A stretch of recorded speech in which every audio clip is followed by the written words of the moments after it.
Саламатсыңарбы урматтуу окуучулар. Бүгүн биз сабакта 11-класс Кыргызстан тарыхы. Бүгүнкү темабыз кайра куруу жылдарындагы Кыргызстан жана ошондой эле Ош Когалаңы жөнүндө болмокчу. Бүгүнкү сабактын максаты кайра куруу жылдарындагы коомдук экономикалык саясий өзгөрүүлөр жөнүндө талдайбыз жана ошондой эле саясий жат көрүнүштөрдү Ош Когалаңынын келип чыгышы жөнүндө талкуу жүргүзөбүз. 1982 жылы Брежнев дүйнөдөн кайткандан кийин анын ордуна келген Андропов коррупцияга каршы күрөшүү жана ошондой эле өлкөнүн абалын жакшыртуу үчүн бир канча иштерди кылган. 1984 жылы февраль айында келген Черненко бир жыл ичинде өлкөнүн тышкы жана ички абалын жакшыртууда эч кандай майнап чыккан эмес. Мына ошондой шартта 1985 жылы бийликке Михаил Сергеевич Горбачев келген. Анын келиши менен тездетүү, айкындуулук жана ошондой эле маалымдуулук программасы менен кирген. Ал бийликке келгенден кийин өлкөдөгү бир канча кадрларды кызматынан бошотуп, жаңы кадрларды алып келген. Алсак, Абсамат Масалиев 1985 жылы Кыргызстан Компартиясынын Борбордук комитетинин катчылыгына дайындалган. Жана ошондой эле Компартиянын экинчи секретары болуп Киселев, өнөр жай секретарлыгына Семенов, кадрлар бөлүмүнүн башчылыгына Василенко дайындалган. Мындан тышкары өлкөдө бир канча жаңы пландар, жаңы реформалар жүргөн. Атап кетсек, тездетүү, айкындуулук программаларынын негизинде кадр саясаты жүргүзүлгөн.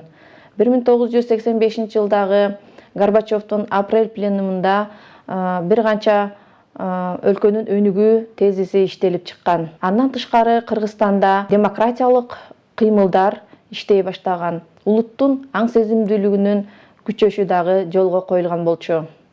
1989 жылы Ашар коому, 89 жылы март-апрель айындагы Асаба улуттук партиясы жана Атуулдук демилге уюмдары дагы ишке киришкен. Андан тышкары Кыргызстан демократиялык кыймылы 90 жылдары өзүнүн ишмердүүлүгүн баштаган. Кыргызстан демократиялык кыймылы саясий аренада өзүнүн күчүн бир канча жолу сынап, ал өлкөдөгү элдердин жаңыча иштөө багытын иштеп чыккан. Андан тышкары 1989 жылы декабрь айында СССРдин конституциясын өзгөртүү жана толуктоолорду киргизүү боюнча жаңы кезексиз жыйын өткөрүлүп, ал боюнча жаңы мыйзам кабыл алынган. Андан тышкары 1989 жылы 23 сентябрда Кыргызстандын жаңы мамлекеттик тили жөнүндө мыйзам кабыл алынган. 1985-90 жылдардагы Кыргызстандын экономикасы жаңы багытта базар экономикасына өтүү иши жолго коюлган болчу. Бул мезгилде батыш өлкөлөрүнүн базар экономикасы дүркүрөп өнүккөн мезгил эле. Андан тышкары Кыргызстандын экономикасы, айыл чарбасы, өнөр жайы өнүгүүнүн жаңы жолуна түшкөн. 1986-90 жылдары жерге карата менчик жана жерди пайдалануу жөнүндө мыйзамдар кабыл алынган. 50 жылга арендага берүү, жеке дыйкан чарбаларына кооперативдер, бригадалык подрядтар мыйзамдаштырылган болчу. Коллективдүү жана үй бүлөлүк подряд киргизилген. Жана ошондой эле дыйкан, фермердик чарбалар түзүлгөн болчу.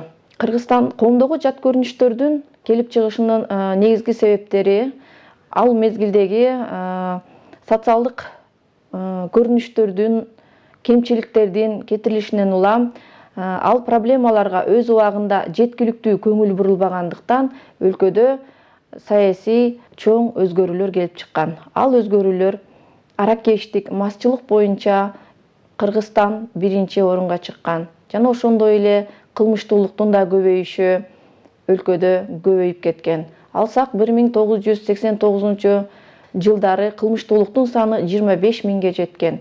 Мындай кылмыштуулук элге толук жеткирилбестен жабык бойдон калган.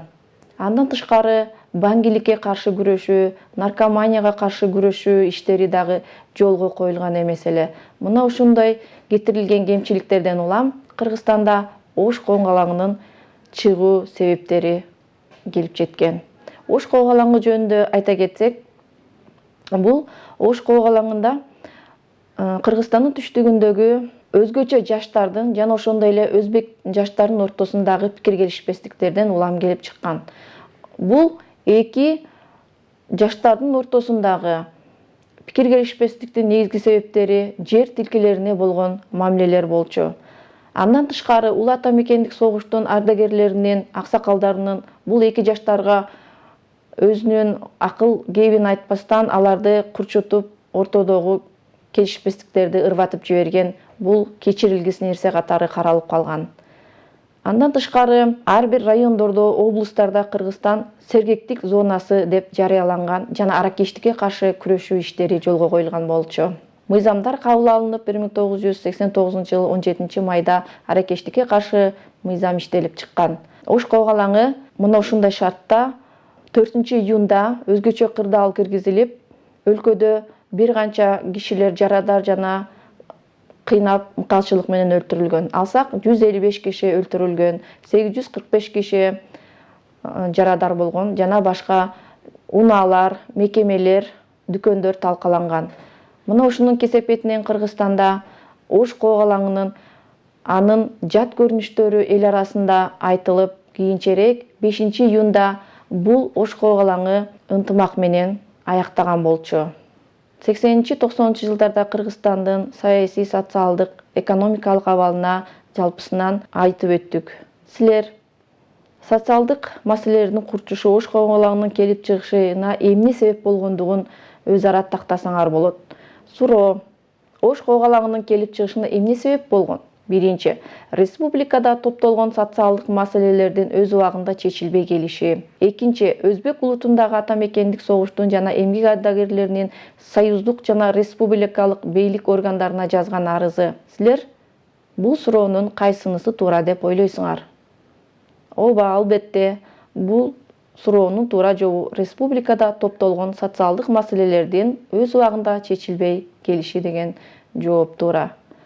Жыйынтыктап айтканда, Кыргызстан 80-90 жылдары демократиянын алгачкы белгилерине өтө баштагандыгын айтууга болот.